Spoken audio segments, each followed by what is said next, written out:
All right, well, thank you for having me. As the wonderful introduction said, my name is Wayne Gill. I am a local attorney. I haven't been in the Stewart area most recently, but I did begin my career with Gunster Yoakley that had a Stewart office. I think it's still here, right, down on Canner Highway, not too far away from here. And at the time, I was doing some work with a group that was practicing in the area of eminent domain. That's where the government takes property.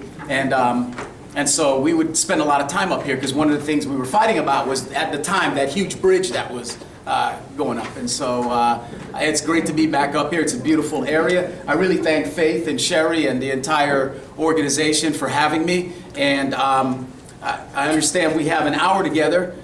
You guys are doing, I guess, the equivalent of what we do in the legal field for our CLE work. And so I hope that today I'm going to leave you with some things that's going to provide some real value for you in your relative organizations.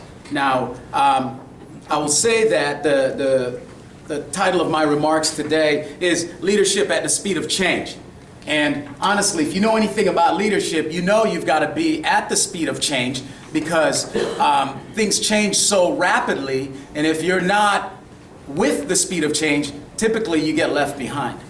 And I heard just earlier, Sherry was, in her comments, she was speaking to someone about these healthcare regulations that are coming out, and we were talking about compliance, and our sponsor just came up and spoke about litigation avoidance by making sure you have all of the policies in place and the compliance in place and all of that. So no matter what field you're in, whether you guys are doing what you do or whether you're doing what we do, and I'm a litigation attorney, so unfortunately by the time the matters get to my desk, it's, you know, we're probably heading to court. But compliance is just huge in all areas. And so you've got to know how to lead at the speed of change. You've got to be at the cutting edge of what's going on. You've got to be out there a year, 5 years, 10 years down the road in order to be really effective as a leader. And so I just want to talk to you really out of my own experiences in leadership, because frankly, I think that's what most people have to offer. I mean, we could really talk about stuff we've learned in textbooks, and that's helpful, and in courses and classes. But really, I don't think you really learn a thing until you go through it. And so I've been through some things. I kind of feel like that Johnny Cash song, you know? I've been everywhere, man. You know, I feel like I've been through it all. You know, I started out with Gunster Yoakley, which, you know, is a statewide law firm, big law firm. And I left Gunster Yoakley. I started a firm on my own as an entrepreneur, solo guy, you know, talk about the man in the mirror, you know. What are we going to do today? I then merged that firm into a much bigger firm, and that much bigger firm collapsed, and I reacquired my firm, and I've worked for large corporations, and I just feel like I've been everywhere, man. And so I understand what your group goes through, the issues that you deal with employee issues and leadership and development and growth strategies and managing all of the various things that you guys manage. Just a little bit about myself. I came to Florida 21 years ago. As I said, I began my legal career not far away from here in West Palm Beach in Gunster Yoakley's commercial litigation department. After a few years, I felt that there was just a bug inside me, that there was an entrepreneur in there, that I was never going to be the person that would probably work for a larger organization. And there's nothing wrong with that. It's just, you know, we're all wired differently. And I just felt that I wanted to go on my own and kind of spread my wings. And long story short, in 1997, roughly 16 years ago, I started my own law firm. Now, when I started that law firm, I don't recommend it as a way of starting a law firm, because it was really kind of when I was at my lowest point financially. I had a previous venture that failed, and I decided, with a lot of faith in God, kind of faith in myself, and the faith and support of my family members, that I was going to pitch a tent and go out there and take a shot at it. Well, that was all well and good, but I had no clients. I had no assets, no money, not a lot of connections. I was a young guy, maybe 5 years out of law school, and I was starting out on my own. But nevertheless, with those things, I jumped off of the cliff and, started flapping really fast. And in time, things started to happen. Now, there was that, season that you always hear about, right? Where you start and nothing's coming in. And I would leave my house and I would go to the quote-unquote office and, my wife would call me and she'd say, "Hey, how's it going?" And I'd say, "Oh, great. I've got prospects coming in. I've got this happening. Just wonderful." Hang up the phone. "Oh my God, when am I going to get a prospect? How am I going to get some business in here? What am I going to do? Am I going to feed my family? I had young kids. I got to go to college one day. What am I going to do?" And so you go through those fears and everything. But, I was fortunate enough to work really hard, establish strategic relationships that enabled me to move much quicker in terms of getting my firm off the ground. One thing that I did, and that was really worked out well for me, is through serendipitous circumstances, I got connected with a company that at the time that I happened to connect with them were badly in need of an attorney. And so I called them on the phone. They said, "Wow, I'm glad you just called. We were literally just ending a relationship with our attorney. Can you come over now?" It was just one of those things. And so I ran over, we had the meeting, and again, just kind of serendipitously, kind of divine appointment, it just worked out well. We hit it off really well, and they said, "Okay, you come on board right away." So what we did was we entered into kind of a barter relationship where they would pay me some cash for my services, but they also provided me a place to start.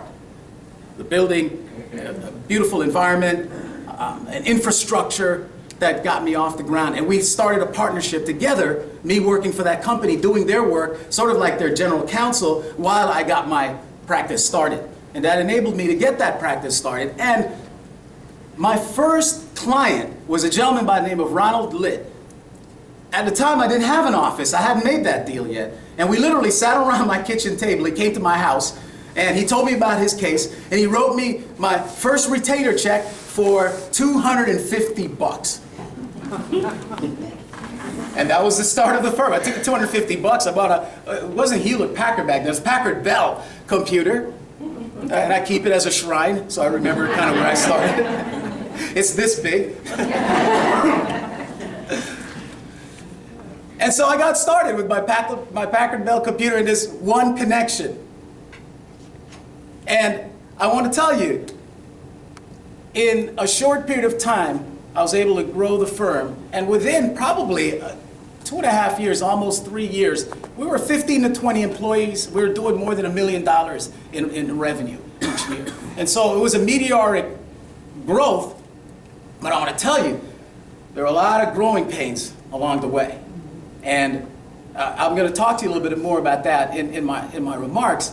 But when I say I can identify with the issues that human resources personnel face with employees and turnover and issues and all of the things, the regulations and the,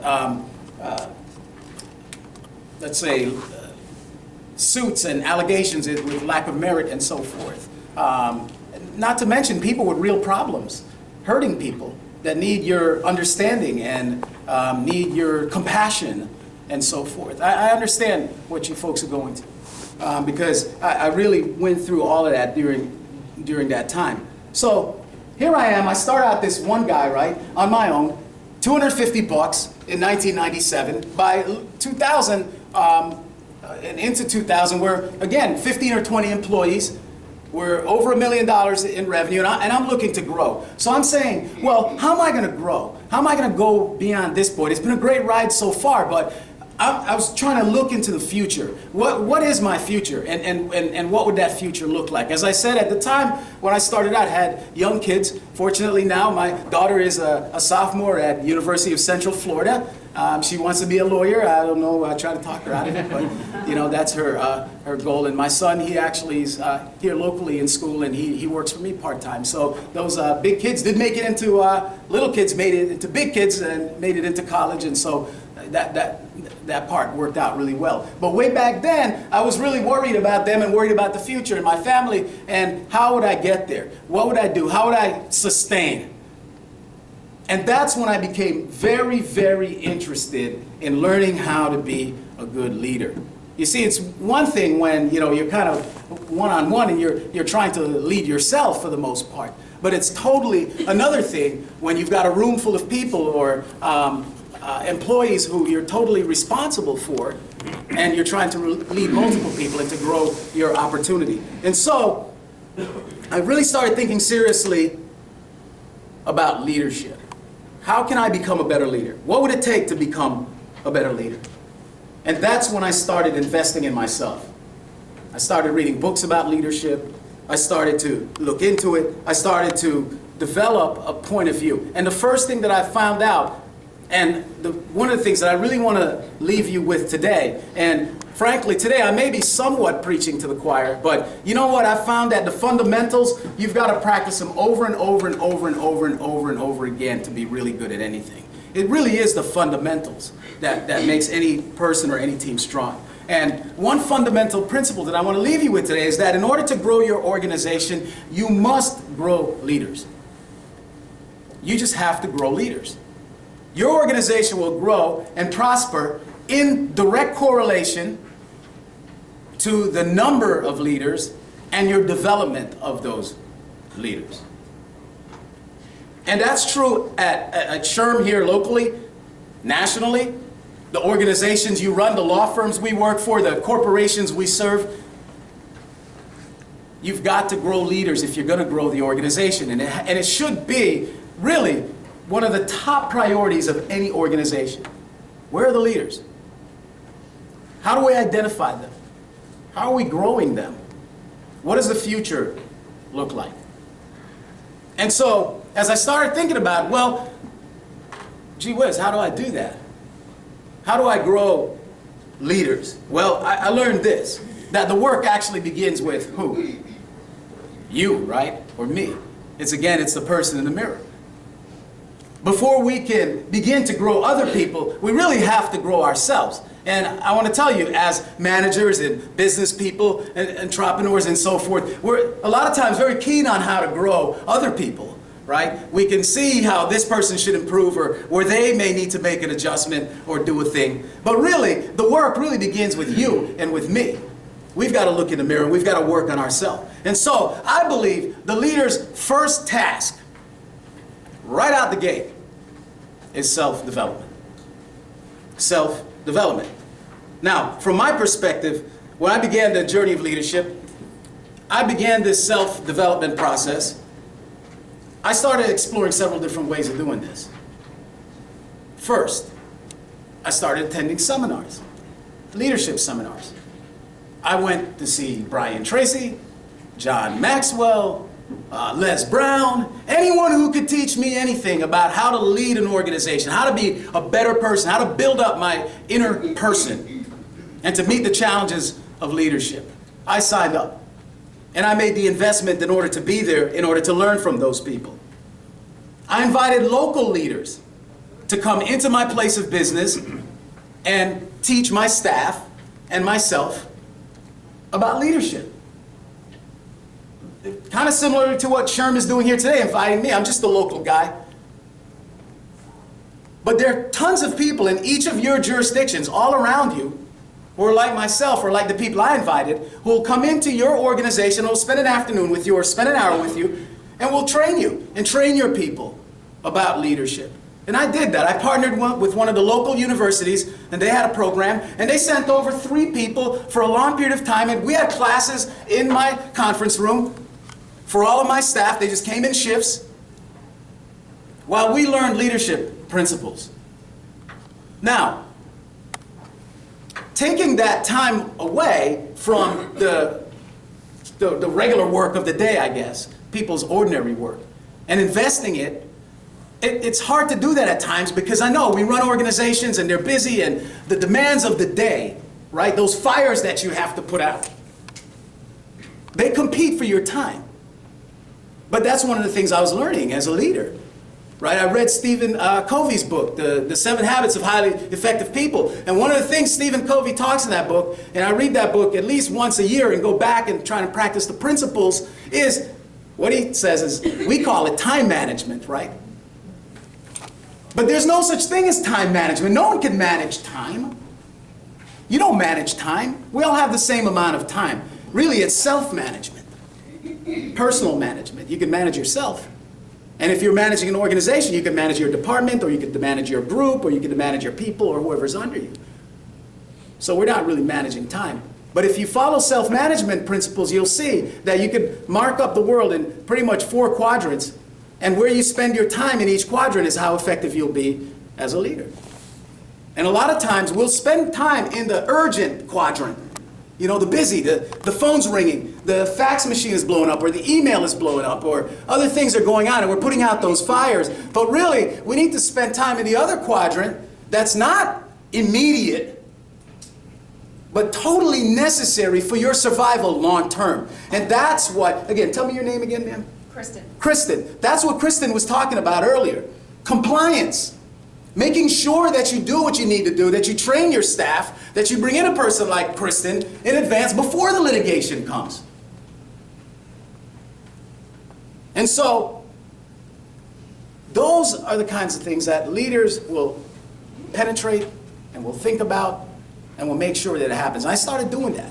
Not only going to the seminars myself and spending my own money and time and effort to learn and taking as much information, but I actually brought in people to help me and my staff learn.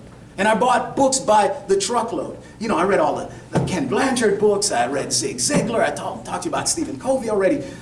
Patrick Lencioni, Lori Beth Jones, all of the leadership gurus, all of the management gurus, everyone that could offer any advice about how I could do what I do better. How can I get to my next level? How can I improve as a person? How can I improve the people around me? How can I make better teams? And listen, there's some disagreement among the experts about how you do things and when you do things and all that. That's fine. They don't all line up and say the same thing. But that's where your creativity comes in. Because then you can take from the experts, and you can take the parts that work, and you can reject some of it. Or you can improve upon it. Or you can do it differently, or with a twist that works for your organization. But before you begin to develop anyone else as a leader, you got to develop your own leadership skills. You got to make some investment in it. It's just simply not good enough to show up and kind of do the job, or do what you're told, or do what you're asked. You've got to make some investment, I really believe. And the 4th thing I did to try and develop my leadership skills, I began looking for mentors. How do you do something that you've never done before, but that you want earnestly to accomplish? Well, there's probably a bunch of different ways. There's no right answer to that question. But one really excellent way is to find someone who's done it already. Find someone who's already done it in an excellent way. Find someone who's already successful at it, and get mentored by that person, or gain their advice or their perspective. And that's what I did. I looked at my firm. I said, okay, we've grown to a point. I want to grow some more. How am I going to do this? Well, let me go out and talk to some people who've already done this. Let me go and meet with some people who have this expertise. And I did that. I literally got on the phone and I called some CEOs of some local companies and law firms, and I said, look, I'm a young guy, I'm starting out, I want to learn. Can you show me? Would you take some time? Can I have lunch with you? I'll buy you lunch, or I'll drive to your office, or I'll come to wherever you are. I'll come to your golf game, or whatever you're into. If you're on the fishing boat, can I come along? I just want to sit there and ask you questions and just find out how'd you do it. And I did that with several people. I did that with people in my personal life, and I did that with people in my business life. And you'd be amazed at how open successful people are. They're busy and they're doing things too, so it's not like we can just take people's time for granted. But if you knock and you ask, people will answer. And I did that, and I got great advice and great inspiration from folks who had gone before me. But that was all a part of the process of how I developed myself, and can still continue to develop myself as a leader, because no one arrives. It's a lifelong growing and lifelong process. I realized that I didn't have to reinvent the wheel to grow myself and grow my organization, because there were many people who had gone before me that had done it. Now, here are some of the positive, unintended outcomes of pursuing these things. When I started pursuing a mentor, I met with a law firm that was a large law firm at the time. And I was just looking for a mentor. I wasn't looking to be a part of that law firm, just to, as I said, help get some ideas about how I could develop my business. And as we met, we realized that really we were kind of going in the same direction. We really had kind of the same aims. And a collaboration may serve a really good purpose. And as we began to go down that path of mentorship, it became more and more clear that a collaboration was in order. And so out of that simple ask for some help, that simple ask for some mentorship, a partnership was created. And I became a part of what was at that time the largest minority-owned law firm in the country. And I stayed with that law firm for roughly about 8 years, and we went through some phenomenal growth opportunities. Unfortunately, that firm did not make it long term, but I certainly learned a lot from it. And I certainly don't regret the moves that I made at the time, because it took my firm from where we were and gave us tremendous advantages in terms of developing of employees, developing span, depth, and growth. And so, how are you going to develop yourself? How are you going to do it? Well, by making a personal investment, by getting the books, going to the seminars, bringing in people, seeking out mentors, looking for other people who have done it successfully, all of these things. At the time when this merger occurred, I could have gone either way with it. But what was I looking for? Well, I was very clear about what I wanted. I was looking for growth. I was looking for a larger platform. And I was looking for an exit strategy, right? Succession planning. Again, I was looking 5 years down the road, 10 years down the road, 15 and 20 years down the road. And that's the job of the leader, at whatever level of leadership. You're looking out into the future. You're anticipating change. Now, we can't all have sure bets. Like I told you, that firm, it ended up failing. So there's no sure bet. But you've still got to anticipate the future, anticipate the changes that are coming, anticipate all those things, and make the moves to develop yourself and to develop your organization so that you can be there when the change occurs. Now, I told you the first point was that leadership is absolutely critical and crucial and important to any organization.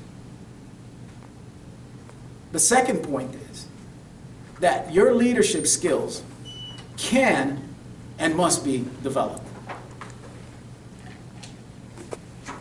It's interesting, you know, and I would agree with anyone who would debate the point of whether leadership skills can be fully developed. I understand that there can be a debate about that. I sometimes debate that in my own head. You know, again, the Johnny Cash song keeps playing in my head. Like, I've been everywhere, man. You know, I've been in the small companies where we're just starting out, and it's just, you know, you and I, sort of, and look, we're going to build this thing, and it's going to be a great thing one day, and it's just me and you, and oh, God, when can we add another employee? Okay, maybe now we can afford another employee. When can we afford the equipment? Maybe now we can buy another computer. You know, I've been at that really grassroots developmental level in business, right? And then I've been at the mega firm level with offices in multiple states, national presence. And now, since we've kind of reformulated after that large firm I told you about failed, we're back to kind of a small firm. We're 35 employees. We have an office here in Delray Beach, one in Atlanta, Georgia. So, you know, we're not huge. We're not tiny. But you guys know, you're HR professionals. You know, 35 people, there are going to be some issues, right? And so I feel like I've been all over the spectrum in terms of sizes of companies, startups, mergers, remergers, corporate clients, all of those issues. And I have to tell you that having been through all of that. I've tried to talk some people into leadership. I've tried to kind of whip them into leadership. Maybe beg them into leadership. Run down the hall, jump on their backs, and slap them into leadership. And so I understand the argument that, look, sometimes you just can't talk leadership into a person. That despite your highest aims and your highest goals and your highest outlook, that someone simply just may not rise to the occasion. I understand that. And I've been guilty of it. Let me tell you, I've been the person who, because I had someone who was excellent at a particular thing, I said, okay, you should be the manager. Wrong. Excellence in a particular skill does not qualify one for management. I've learned. And so I understand it. I've made those mistakes. But I still believe, despite making those mistakes, and despite that being true, that not everyone can be a leader, not everyone is cut out for it, that leaders can be identified, leaders can be developed, and sometimes the most unlikely people within your organization can be the best leaders. Because we all fall to this myth about leadership. That's kind of a popular myth that, well, you know, leaders are kind of the most charismatic person, you know. It's the person that they walk in and they light up the room, you know, kind of the people magnet type person. Or we think, well, no, you know, leaders are born, not made. Like you've got to be a born leader, you know, kind of like a General Patton or Maggie Thatcher or someone, you know, a born leader. I think there might be some truth to that, but if you went back and checked it out, you'd probably find out that Maggie Thatcher and General Patton and great leaders invested a lot of time in themselves and went through a lot of things that brought them to the moment of great leadership. So there are a lot of myths rampant about what it takes to be a leader. You know, that leaders are really at the top of the organization. Well, that might be true positionally. The person at the top of the organization may have a positional leadership, but they may not really be the true leader of that organization. You see, frankly, you can lead from any level. You know, as John Maxwell puts it, leadership is just influence. That's all it is. It's just influence. And the question is, who are the influencers in your organizations? Who are the real influencers? If you want to know who the leaders are, find out who people are following. Because some people, they think they're leaders, but if you're, quote unquote, leading and no one is following you, then as John Maxwell often says, you are simply taking a stroll. So, listen, I agree that, you know, some people are just not cut out for leadership. But I think, here's the mistake that I think we make, and I know that I've made. We'll take someone that, relatively speaking, on a scale of 1 to 10, is like a 2 or a 3, and we'll try to develop that 2 or a 3 into a 7 or 8 or a 9, right? And I think that's where we really miss it. That person who's a 2 or a 3 at leadership probably shouldn't be in leadership, but they're probably a 7 or 8 or a 9 at something else that they could be really developed into. I think if we started with a 7 or an 8 and said, wow, I can really make this person into a 9 or a 10, they already show leadership skills. They show a following. They are trustworthy. They make right decisions. They are on point. They've already shown you a 7. Well, then with that 7, I could get you to an 8, or I could get you to a 9 or a 10, potentially. But if you're showing me 2 and 3 level, gosh, it's too much effort to get you to a 9 or a 10. And I think that's where we miss it. We just kind of pick the wrong people for the wrong things, when we honestly should just develop those individuals for other tasks, to find out what they're really good at, where their strengths are, and to develop them for those tasks.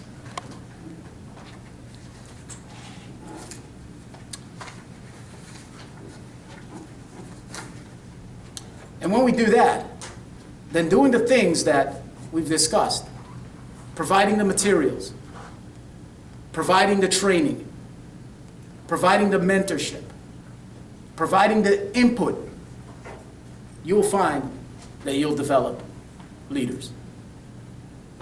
Now,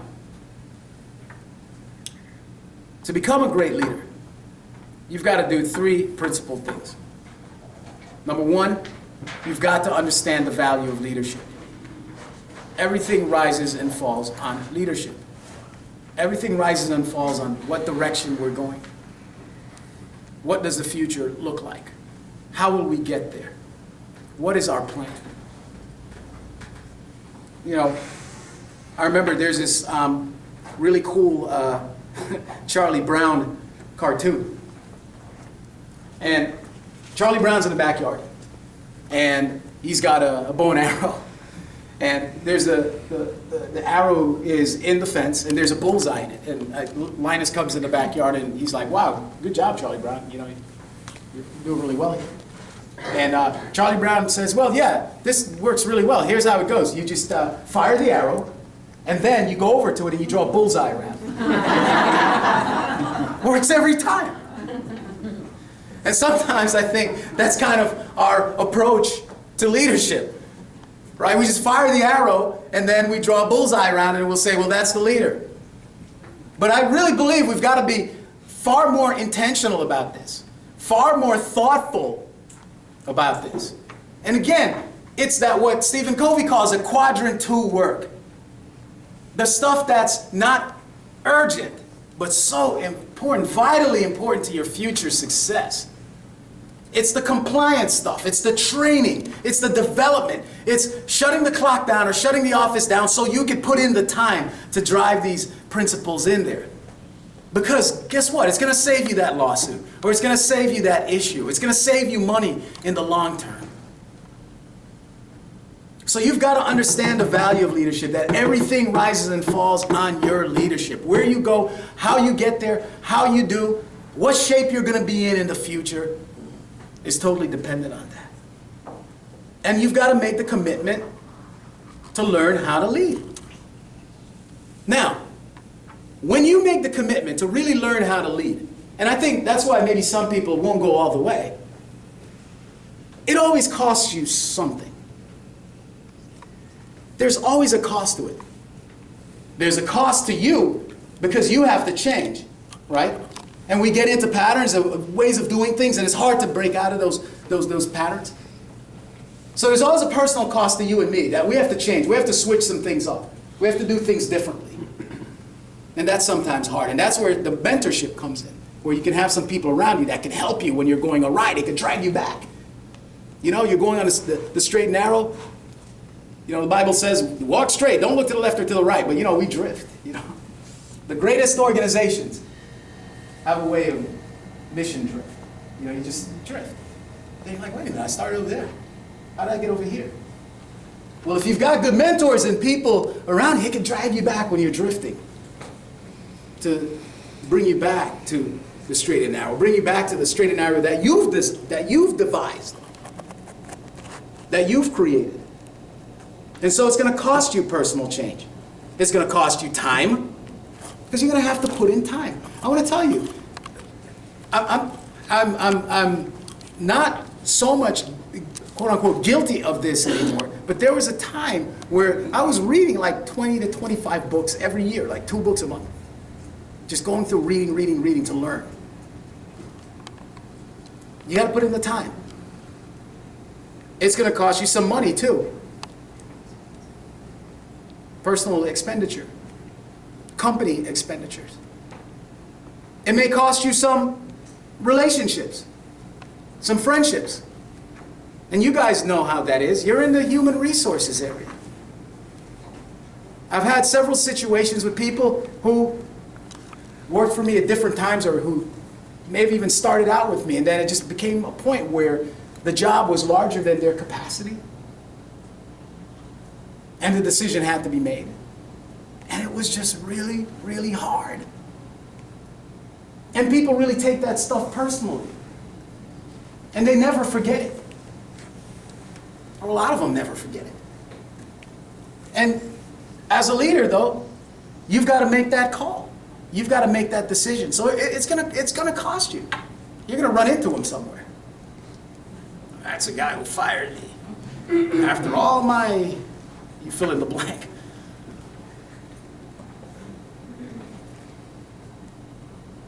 And you know what? It'll even cost you some of your own personal freedom. Because as a leader, really, we have to learn how to put other people first. And that's hard. Putting the other people first. Putting their ideas, their feelings, their development, their training, their upward mobility ahead of your own. I read a book many years ago by Patrick Lencioni. It's called The 5 Temptations of a CEO. One of the temptations he talks about in that book is to put yourself first, right? And that's kind of the quintessential caricature of a CEO, right? The hard-charging person who, is the star and, who's like this, shining meteor who's just doing things and just going places. And people, at least the character in that book, that was his downfall because he was all about himself. How do I look? How do my balance sheet look? How does this all reflect on me? It's kind of like I'm first and the company is second. But really, as a leader, the company is first, or that employee or that person is first, that team member is first, and you're second. You're constantly having to learn how to take kind of that back seat or that servant role. Not that you're surrendering authority, but offering servant leadership, where you're serving the people, where you care about them, about their development, and about their lives. And so, yes, it's going to cost you something when you decide to go that route. But the third thing is, at the end of the day, though, you've just simply got to start leading. You can't be ever learning. No one ever led by learning alone. You've got to lead. You got to take a risk. Step up. Change things. Say something. Change something. Do something. At the end of the day, you have got to lead. I'm going to take the last 10 minutes that we have together, and I'm going to leave you with my top 5 leadership strategies. Again, I've mentioned people that I've read, and I'm sort of like, one of these, leadership and management junkies, and entrepreneurship. I like eating this stuff up, and I love it, and it's on my iPhone, and I get updates and whatnot. It just fascinates me. Human development and organizational development and all of that. And so I'm sure you guys are in the human resources field because you're also fascinated by human development and organizational development and all those things. And so, having kind of been through the ringer and have spent a lot of time and thought in these things, I think the top 5 leadership strategies are, number 1, you have got to invest in yourself. I mean, that might seem obvious, but you've just got to carve out a place in your mind, carve out a place in your schedule. I mean that at the office, yes, but at home too. To be the really best leader, you've got to carve out some time to invest in yourself. Like I said, in every generation or two, there's some really outstanding leaders out there, But the remaining, 6 billion of us or so, we really got to work really hard at it. And so I hope you make that commitment today. That you're going to say, you know what? I'm going to begin to invest even an iota more in myself, even 1% more in myself, in my own development, in my own career, in my own goals, whatever that might be. Whether with your current organization or if you're trying to go somewhere else. Maybe there's some entrepreneurs budding sitting in the room. But I'm going to begin the investment now. I'm going to start. I'm going to do a little bit more. Those are the really successful people, the ones who do a little more. They do what everyone else does, but then they do a little more. Number 2, build an A+ team and train, develop, and trust them. Build a really A+ team. Let me tell you, again, I might be preaching to the choir here, but let me just use myself as an example. I've been guilty. I've been the guy that will make that quick hire. You know, we just need, the client needs this, or this has to happen. Okay, she looks really good, put her in there. Or he looks really good, put her in there. To make that quick, knee-jerk hire, and then regret it really badly. And so, take the time. Really look at the person. Really wait and trust your instincts. You know, I've known the times when my instinct told me, everything looks good, but just, And I went with the everything looks good. And my was right. So listen to your and get some confirmation. Because if you've got the there's probably a reason. So get someone else. You know, it could be a coworker or a spouse or a mentor or someone. Just run it by them and get their feeling on it. But don't do the quick knee-jerk thing. Get the right people and then invest in them. Do that, what Stephen Covey calls quadrant 2 training. Spend the time training, developing, working. I know there's that fire that needs to be put out over here today, but man, when you spend the time over here, you're gonna have less fires in the future. Really develop your team. And then trust them. When you've trained them, when you've developed them, when you've put the time in, let them fly. Trust them. Delegate. Give them responsibility. See how they handle responsibility. What would they do with the responsibility? And then you can evaluate the person properly. But invest in yourself. Build an A team, an A+ team. And in that capacity, as the person who's building the team, you're the coach. But my number 3 strategy is get mentors and partners in your success. And you're not the coach, you're more like the listener. You're the player. You're the mentee. Get mentors and partners in your success. I'm telling you, if people say, what's the secret to your success? One of mine is that very principle. All along the way, from day one, when I started my firm in 1997, I've had mentors and partners in my success. People who were invested in my success. Now, I was invested in theirs. There was, fair exchange, they say, is no robbery. But get partners who are invested in your success and get mentors. I told you, when I started out, I connected with that company. And I became their general counsel, and they gave me an opportunity to grow my law firm out of their business, so to speak, right? Well, the owner of the company and I became very good friends. And as I was progressing in my legal career, I realized, wow, my legal career is doing really well, but personally, I'm not doing so well. Like, I kind of stink at financial management. Personal financial management. And I remember my friend saying to me once, hey, my dad, that guy, he was the best at financial management. I mean, he was great. From the time we were small, he taught us things. This guy, he knows what to do with a dollar. He can make that thing stretch. He can make it grow. He is great. I'm like, can I meet your dad? And he set it up, and I went over his dad's house, and we sat there, and I had my pen, and I said, what do you do? And he says, well, there's this thing, it's called dollar cost averaging. You just put the same amount of money each month, and you don't think about it. And he gave me all these strategies, just very simple, fundamental things that I took and said, okay, I'm going to just do that, put it on automatic pilot, and leave it alone. I was like, wow, what a breakthrough. So get mentors, get people who know whatever it is you need to know better than you. And make them a part of your life. And you be a blessing to them as they're a blessing to you back. That's a spiritual principle. Number 4. I know this one is tough. But I really believe this. Despite all the things I know that you face as HR professionals. And believe me, my wife runs the HR part of our practice.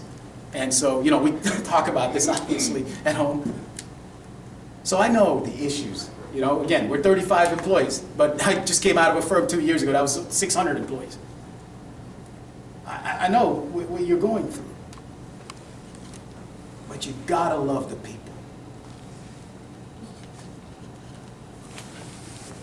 You gotta love them. You gotta care for them. It's gotta matter to you how they do. When I look around my office, I always see families. I see mothers and fathers, parents. I know they got little kids who they're trying to send to college, like my kids are in college.